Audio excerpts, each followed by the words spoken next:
welcome. This is Email Never Sleeps. And the goal of Email Never Sleeps is really to give an opportunity for both client side, agency side, and vendor side marketers to sit down and discuss, debate maybe, and offer different perspectives on what really some of the solutions are out there in email. This is bringing great minds together. And we all think about what we read about, what we see, and the goal here is to just give you pragmatic advice. So, with this, I'd like to introduce Chester Bullock, who's the Director of Marketing Technology over at RepPath. I've known Chester for many years. Chester, welcome to Email Never Sleeps. Thank you. We've known each other for what? Oh, God. Lots of years, right? I don't even remember. Yeah, well, the whole time I've been in email, because you were one of the first people. The whole time you've been in email. I remember that conference in Denver. Exactly. Right. Exactly. Yeah. And then we were in an Exact Target conference together many, many years ago, and you sat in the front row and grilled me, which was great. Exactly. Yeah. So it's always fun. So welcome. I think today's topic is very simple. We've had a lot of people coming into this industry, new email marketers, new marketers in general. We all know that in some cases, the turnover rate in email marketing tend to be high. It's never this most sexy thing. And you and I have been in this industry for quite some time. I guess the topic today is, look, if we had a group of brand new or relatively new, fresh marketers in this industry, and you had an audience with them, what was some of the wisdom you would impart on them? I love that question, because that's something that I actually get asked fairly often. I've got what I feel like is a good response for it. Okay. But I go back to how I got started and how you and I met and everything else. And that the biggest thing is, don't be afraid to ask questions. Don't be afraid to not understand what's going on, because somebody out there will help you. Now, what I have noticed, and this might become controversial, I don't know, there's that big email geek Slack community that's out there. And there's a lot of people out there who are in it, a lot of knowledgeable people and stuff. There's a lot of people asking questions. But I think the biggest thing that I'm seeing there's a lot of people that don't know the history. They don't know who you are. They don't know who I am. Not that I'm anybody special. Nobody should know who I am. But there's some big names out there in the business who've done some big, important things or presented a lot of good information.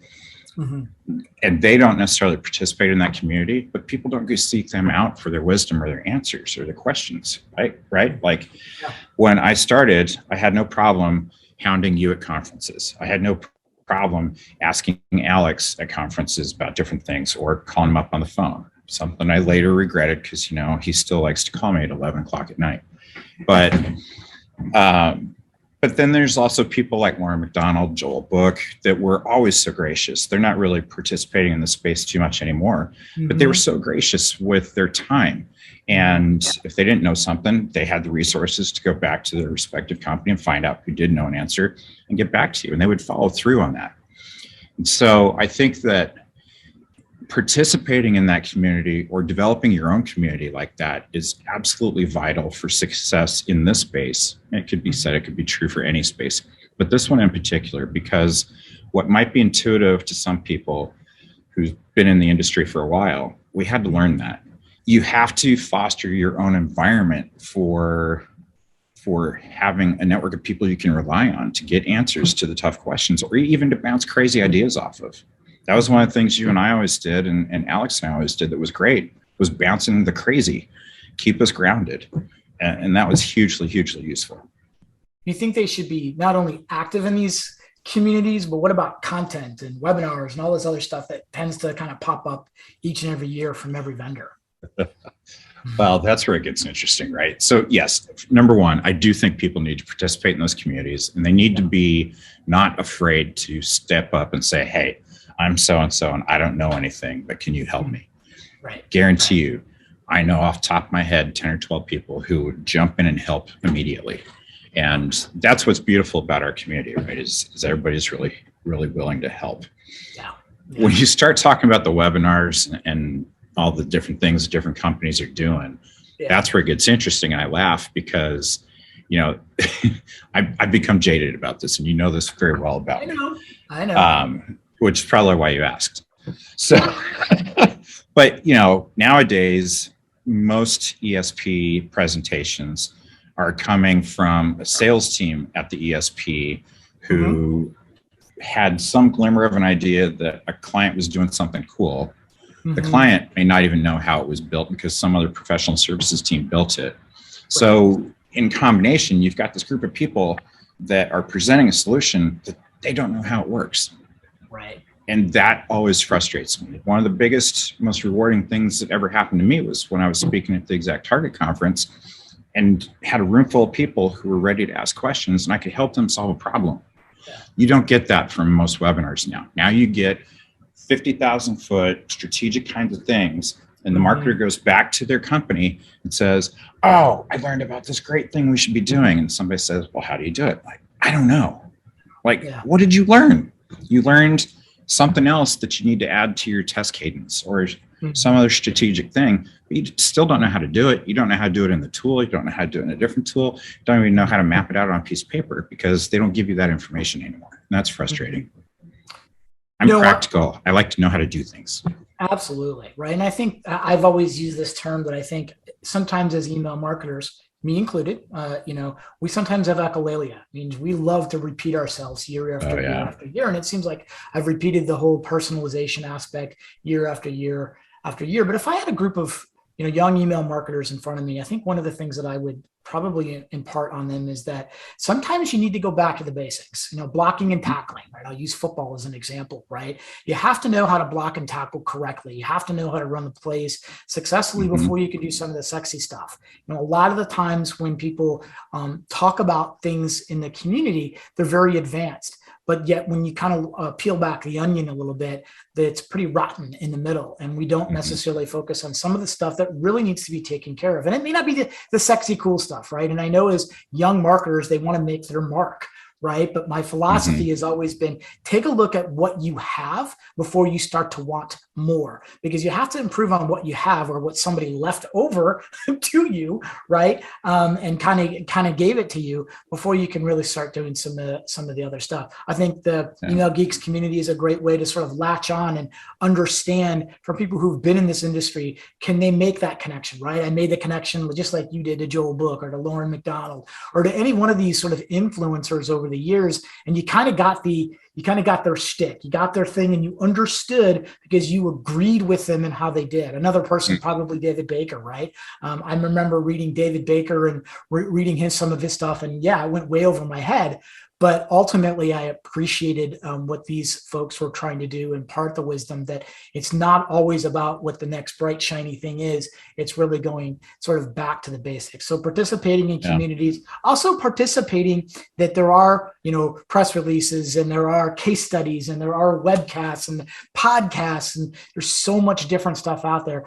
Find a vendor, find an individual, find a voice, find a tone that you like and believe that you can agree with. It's sort of like a movie critic, right? Just because a movie critic loves a movie means I hate it, right? So I would probably say is go back to the basics and latch on to somebody that you feel can give you a mentor. I've always loved to be mentor. I've been a mentor to 2 people. If you can find somebody that is helping or to want to mentor you in this industry, man, oh man, that's a great thing. Totally. But that can even carry further. We've been looking for people here to add to the team that I have, and they're seeking me out to work for me because of the book that I wrote. Totally. Crazy things like that. So, that's another thing that new marketers can do. That once they figure out who has the knowledge and the skill set that they want to learn, see if they've got an open role. Totally. Go work for them. Go work with that person. You'll also find out real quick if they're genuine and if they're actually going to help you or they're going to take all the credit. But they could be a great resource that way. One final point, and you brought up a really good point, is you love to ask questions. And I think of myself, and even though I've been in this business now 22 years, I can't believe it, I find myself to be a student of this industry, of this craft. Call me whatever you want, thought leader or whatever. I try to learn something new all the time, and in participating and learning and figuring it out and saying, can I do this, is a part of learning. You're never going to become the uber expert that everybody wants to think. I kind of chuckle when I see people's LinkedIn profile that would say email marketing guru. And I'm like, well, wait a minute, right? I'm like, I know a lot about email, but there's a lot about it I don't know. And I try to learn. So always try to, develop yourself in the area that you feel you're good at. Like you're great at technology, Chester. You're not great at PowerPoint. I remember you and I used to joke about PowerPoint, right? But you're great at solving problems, right? From a thing. And I know what I suck at, right? And so understanding that. So yeah, ask the questions, because it's not a stupid question. And anybody that berates you that says, well, gosh, shouldn't you already know this? John, that's silly. This is a part of how we learn, because, this industry is so close knit. Definitely. And a lot of people that I come across that are early in their career, they want the sexy role. They want to be the strategist for a big organization or something. And what I would say to that is, that's all well and good, but you have to find a company that's big enough that has that role carved out. My first email marketing role, I had to do it all. I was providing strategy. I was doing analytics and reporting. I was sending the emails out the door. I was figuring out why they weren't sending, figured out what was broke within the system. Like if you start with those nuts and bolts, start as a jack of all trades, or actually get into the platform and understand how things work, then you can take your strategy to a different level, because you know the capabilities of the platform, not just what some talking head like you or me is telling you should do. Totally. And I always would say that, look, if you're going to take strategy from somebody, young marketers, make sure that they've actually done the work before, right? You've pushed the buttons. I have. You've made mistakes. I've made mistakes. We have all jacked up in some point in time, but somebody that can give you practical strategy based off of what they know is really, really important. Not somebody that just reads a book and thinks that they're a strategist. So one of the things, I know we're going to have you on this series quite a bit, Chester. I think it's great having you again. This is Email Never Sleeps. I'm Andrew Kordek with iPost, Chester Bullock with RentPath. Thank you so much for listening, watching, and if you have questions, feel free to find us, because you can find Chester and you can find me somewhere. We're definitely out in the nethers all the time participating. So thanks again for your time, Chester. Thank you, everybody. Thank you.